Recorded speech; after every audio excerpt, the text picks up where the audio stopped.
आपण बघितले. Okay, WH question. आता एक स्ट्रक्चर आहे, सूत्र आहे. आता ज्यावेळेस त्या वाक्यामध्ये वाटणे प्रश्न विचारले असेल, समजा तुम्ही पॅसेज सोडवतात त्यावेळेस पण हे शब्द कामाला येतात. जर वाटणे प्रश्न विचारला असेल तर त्या वाक्यामध्ये आपण काय शोधलं पाहिजे? कर्म व्यवसाय, म्हणजे एखाद्याचं काम असेल, एखादी वस्तू असेल. कर्म आपण बघतो ना, समजा एखाद्या वस्तूचं नाव देखील असू शकतं, ते देखील वाटणे शोधावं लागतं.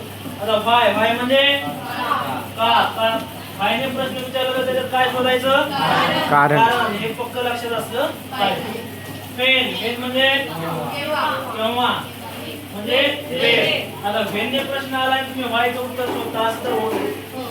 कमीत कमी एवढं तरी का वेळ समजा तुमचं वाक्यात उत्तर चुकलं तर एवढं लक्षात असलं पाहिजे की वेनने प्रश्न विचारला म्हणजे त्याच्यात वेळ शोधावी लागेल. फेर म्हणजे काय शोधणार? कोठे म्हणजे एखादं ठिकाण असलं पाहिजे, ते शोधायचं. 2-3 ठिकाणं असेल तर आपलं उत्तर समजा एखाद्या त्या जमिनीमध्ये चुकू शकते, परंतु हे कन्फर्म असलं पाहिजे फेरनी प्रश्न आहे म्हणजे ठिकाण असलं पाहिजे. हु म्हणजे कोण, म्हणजे एखाद्या माणसाचं नाव असलं पाहिजे. सजीव माणूस एखादा असला पाहिजे.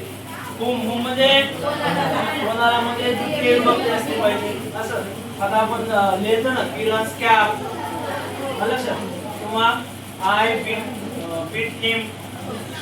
म्हणजे त्याला, मी त्याला मारलं किंवा मारतो. तर ते कशामध्ये? हुज म्हणजे कोणाचा, चीचे. लक्षात, षष्ठी विभक्ती असते. तुम्हाला मराठीमध्ये शिकले विभक्ती. मग हे षष्ठी विभक्ती आहे म्हणजे हुज. लक्षात. आता याच्यामध्ये दिस इज माय क्लास. लक्षात, दिस क्लास माय. माय म्हणजे हे काय आहे? षष्ठी विभक्ती. त्याच्यानंतर हाऊ म्हणजे एखादी गोष्ट कशी घडते ते. हाऊ म्हणजे पद्धत, रीत. एखाद्या आपण पाहिलं होतं आता, आय राईट करेक्टली. मी कसा लिहितो? करेक्टली. हे पद्धत आहे. हाऊ मेनीने प्रश्न विचारला, त्याच्यात उत्तर कसे असले पाहिजे? संख्येत. There are 35 students in my class. प्रश्न विचारतील how many students in our class. किती आहेत? तर 35 हे तुम्हाला उत्तर सांगता आलं पाहिजे. How much she wants 2 kg sugar. तिला 2 किलो साखर पाहिजे. लक्षात. किती हे संख्या, हे काय आहे इथं?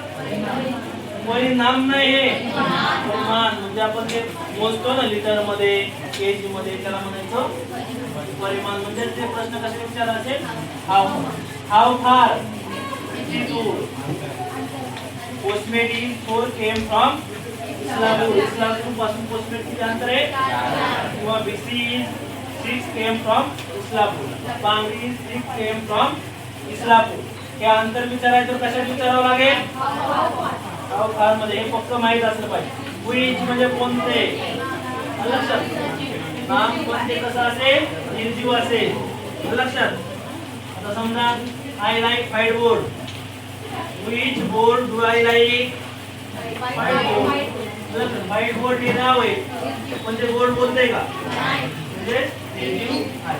अशा पद्धतीने याच्या नावावरून तुम्हाला म्हणजे शब्दाच्या अर्थावरून कळायला पाहिजे त्याचं उत्तर काय आहे. आणि त्याच्याशिवाय दुसऱ्या गोष्टी कशाला उपयोग आहे आपल्याला? WH क्वेश्चन बनवायला. या दोन्ही गोष्टीला याचं महत्व आहे. ओके, लिहून घ्या. लक्षात. Remaining part question. आता हे 1 मार्काला येतात किंवा कधी आता हे येतं म्हणजे ग्रामर कसं येते?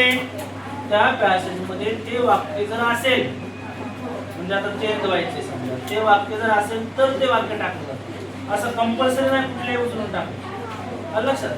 त्याच्यावर अवलंबून असतं मग ते कोणता पॅसेज टाकतं त्याच्यावर अवलंबून. आपण त्या याला गृहीत धरायचं नाही, आपण फक्त आपण रेडी होऊन जायचं. लक्षात. आपण बाकीच्या गोष्टीचा विचार करायचा नाही. मग आता इकडे पहा, असं वाटतं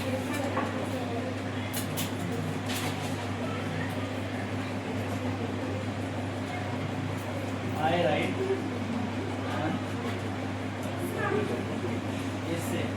ओके. याच्यामध्ये याला अंडरलाईन असते. लक्षात.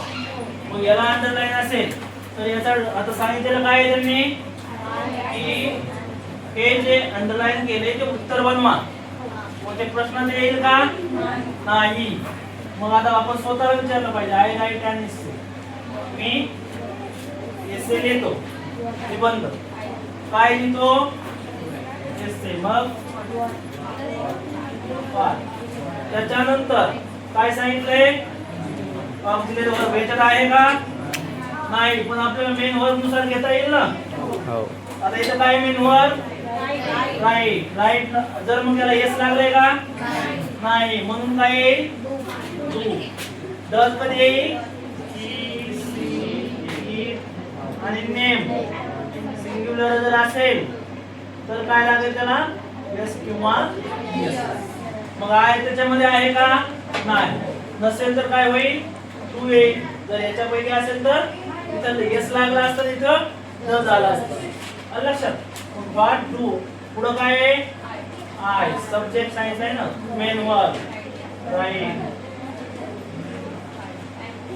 Question mark. आता तुम्हाला कधी कधी पर्याय देतात 3 4 ते पर्यायाचे योग्य मूल्य म्हणतात.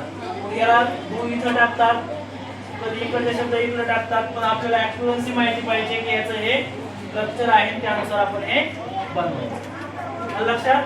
आता दुसरं वाक्य म्हणजे ते कशाने बंद पाठ. त्याच्यानंतर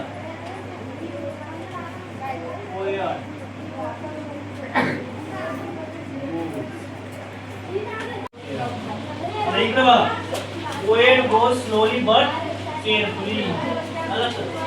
एक कवी आहे तो जातोय पण कसा जातोय स्लोली बट हळू जातोय आणि काळजीपूर्वक जातो. आता हे प्रश्नाचं उत्तर अंडरलाईन केलेलं आलं पाहिजे. मग याचं काय होईल कवी काय जातोय असं बनेल का नाही.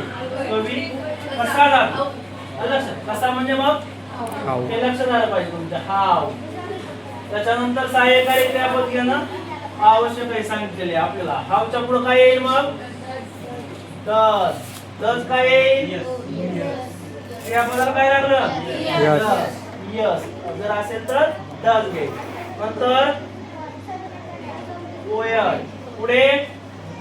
आता बघा पोचचे की यस काढलं म्हणजे इथं डज आलं. आता फक्त मेन वर्ब लिहायचं हो क्वेश्चन मार्क. कारण कसं केलं ते लक्षात. आता समजा असं वाक्य तिसरं तुम्हाला लिहू नका तुम्ही.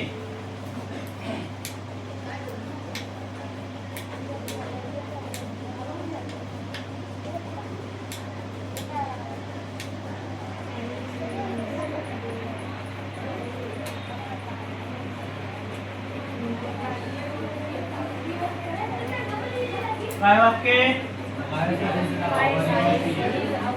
काय sir is our English teacher. आता अंडरलाईन केली लक्षात. हे उत्तर आलं पाहिजे. मग प्रश्न काय आता कोण लक्षात काय sir is our English teacher कोण आहे. आता हु आलं हु म्हणजेच कोण म्हणजे याचं उत्तर आलं. पुढे काय आहे ऑक्झिलरी वर्ब आहे का आहे. बाकीचा भाग सेम नाही कळालं काय ते कळालं ना हो. क्वेश्चन या पुढचं उत्तर काय सर आलं. त्याच्यामध्ये हाऊचं उत्तर स्लोली बट केअरफुली आलं आणि एसे बट मध्ये आलं. लक्षात. अशा पद्धतीने आपल्याला लिहायचे बघा. हे लिहिले का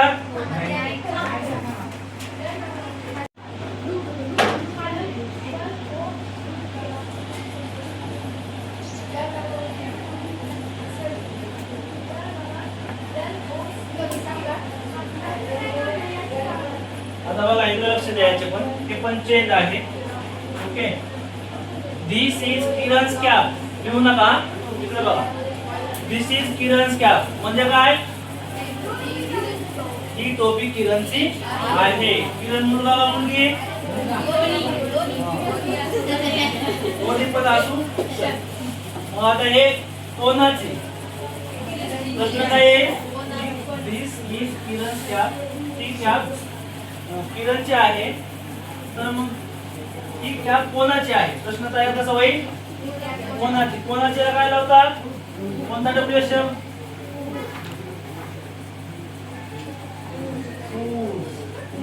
पुढे काय येईल सांगा? इज. पुढे दिस कॅप. अवघड का? आहे का? नाही. आता याच्यानंतर बघा, हा तुम्हाला देतो अगोदर एक्झाम्पल देतो.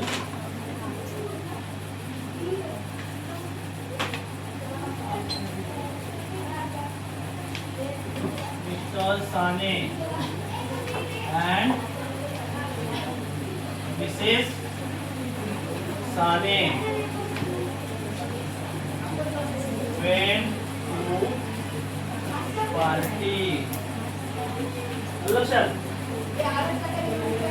मिस्टर मिसेस हे कोण असतील? कोणतरी असतील. लक्षात. मग हे टू पार्टीला अंडरलाईन. ओके, आता बघा टू पार्टीला अंडरलाईन केली म्हणजे मिस्टर साने मिसेस साने कुठे गेले? तुमच्या लक्षात आलं का अंडरलाईन केलेला शब्दाचं काय? पार्टीला गेले म्हणजे कुठे गेले? मग कुठे गेला शब्द? वेअर. सहाय्यकारी क्रियापद. आता इथे वेंट आहे, सहाय्यकारी क्रियापद नाही. मग आपल्याला घ्यायचं आहे मुख्य क्रियापदानुसार. तर काय आहे? वेंट. वेंट किती स्वरूप आहे? V2 असेल तर काय घ्यायचं? Did. सहाय्यकारी क्रियापद आलं, त्यानंतर subject mister Sane and Mrs Sane. आता बघा हे वेंट आहे, ती झालं म्हणजे याचं मूळ तयार होत असतं. काय होईल? हो, क्वेश्चन मार्क. त्याच्यावरून ठरवायचं आपण ते काय त्याचं उत्तर असेल आणि त्याला कोणता शब्द येईल ते. आलं लक्षात? आता पुढचं बघा. Number 6.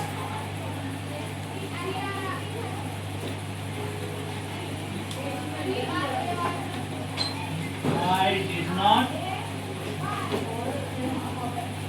come to school because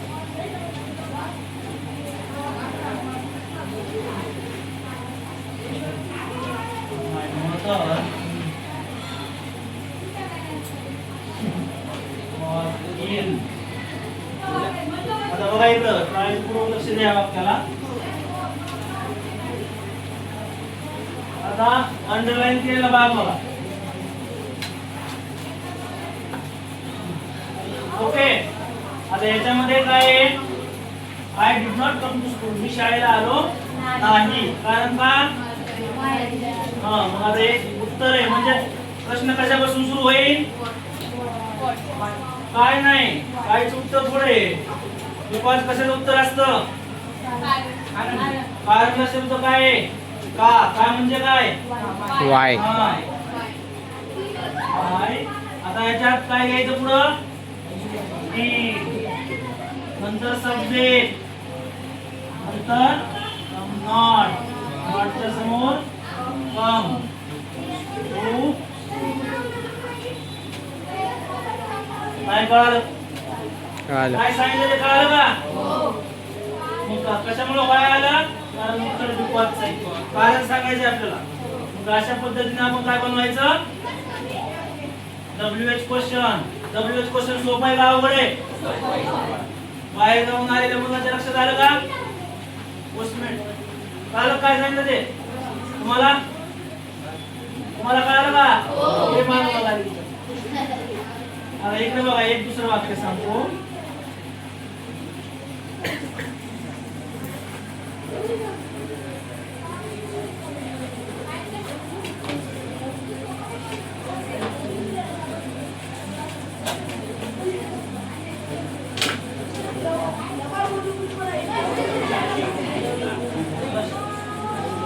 Sonakshi goes to Kem daily. रोज किती अंतर जाते? 2 किलोमीटर. आता याला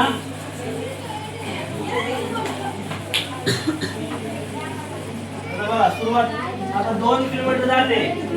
म्हणजे किती अंतर आहे ना हे. कशाने जास्त आहे? अंतर अवतार म्हणजे किती दूर? अवतार 10. सोनाक्षी हो किती अंतर जाते? कळलं का पाठीमागचं मला ना? आलं लक्षात? याच्यानंतर मी आता तुम्हाला काही सेंटेन्स सोडवायला लागेल. ओके. हा काही शब्द पण देतो.